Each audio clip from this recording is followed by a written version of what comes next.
Hey gang, Poppy. This is interesting tool for the shop. One, what I have here is a USB digital microscope. It's a very nice tool. I won't plug it in right now because it'll probably, well, maybe I can.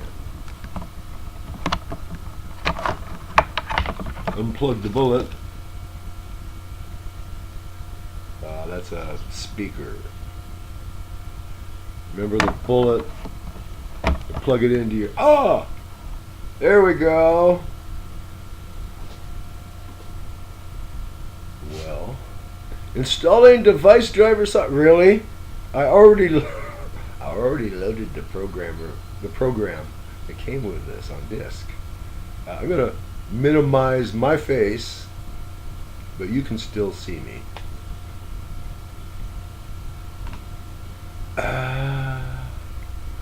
Yeah, I know. If I had a better computer, all my devices would perform faster.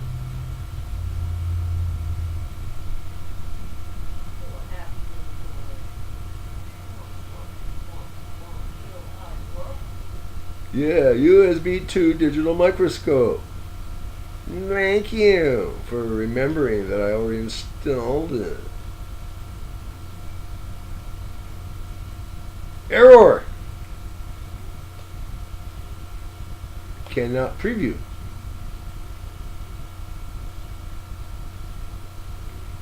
Okay. Well, you see, I've got the program for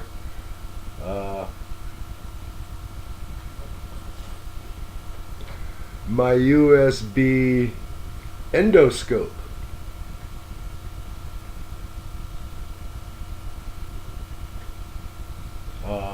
Which is what I use to capture from the POV cam. Anyway, I will use my microscope to take some shots of this. It is a mammography aperture, 50 micron hole for super high-tech pinhole photography. They call it mammography. I bought this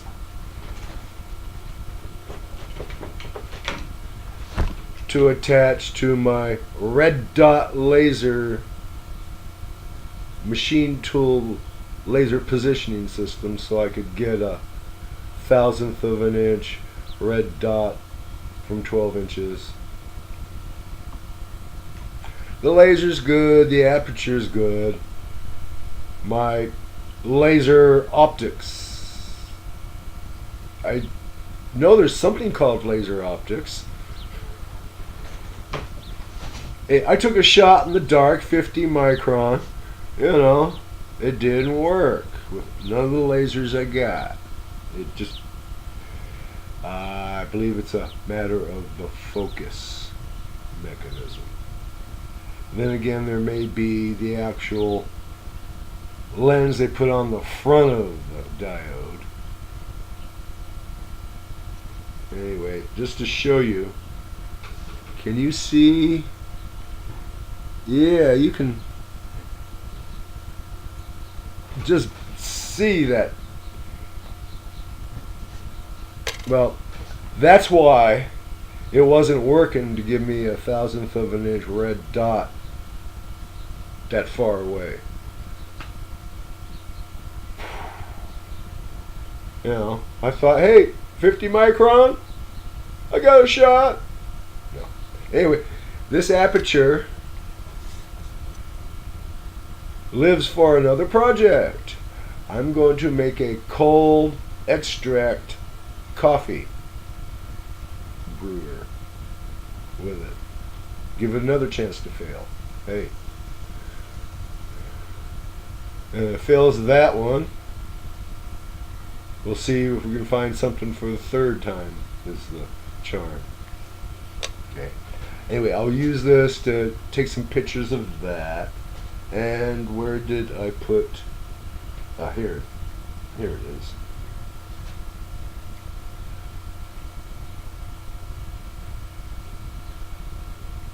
Bronze. 3/4 16. This and one just like it.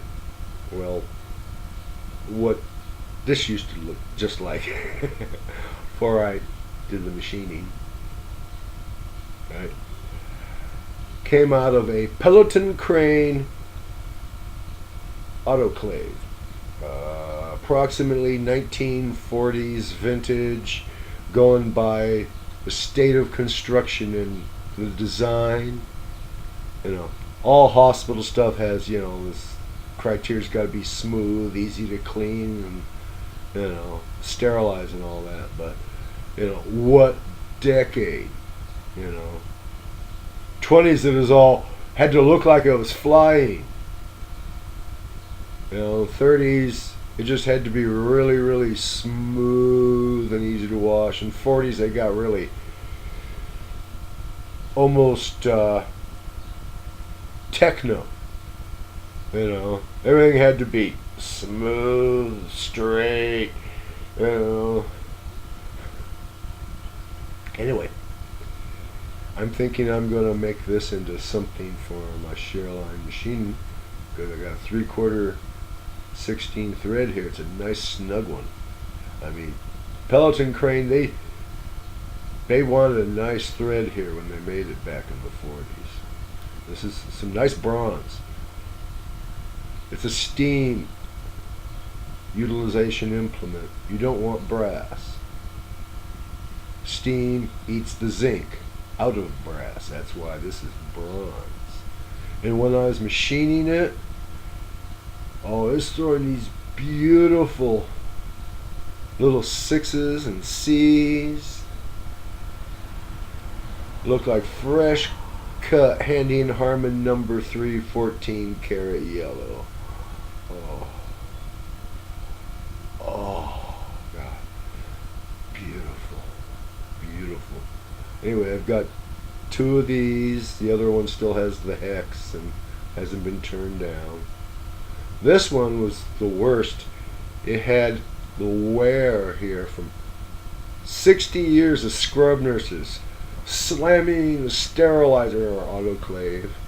Open, closed, open, closed, and the Acme screw going through the arm holding the door was sway backed. Like the Three Stooges horse, it was sway backed. When I cranked it out, I had to bolt it to a restaurant table support column and take a wrench and I had to sit down 3 times during the unscrew the screw project. I should have set up the camera so you can see me almost have a heart attack 3 times. Talk about fun. Anyway, I'll use this to show you surface finish.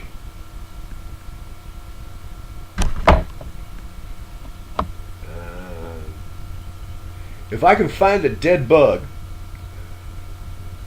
show you that too. Okay, now I'm going to stop this and gather my samples.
my dead bug go? I threw away my dead bug.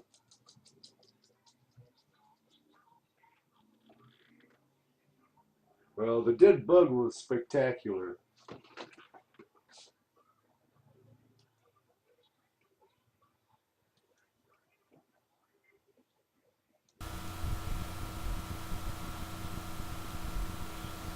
I want a dead bug.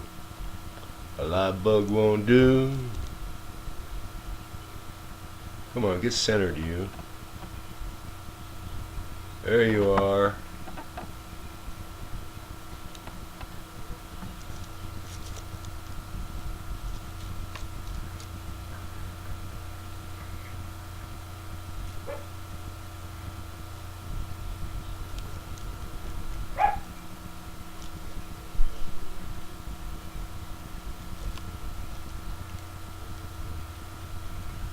There we are.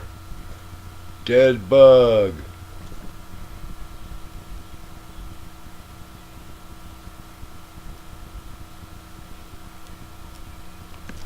Ta-da!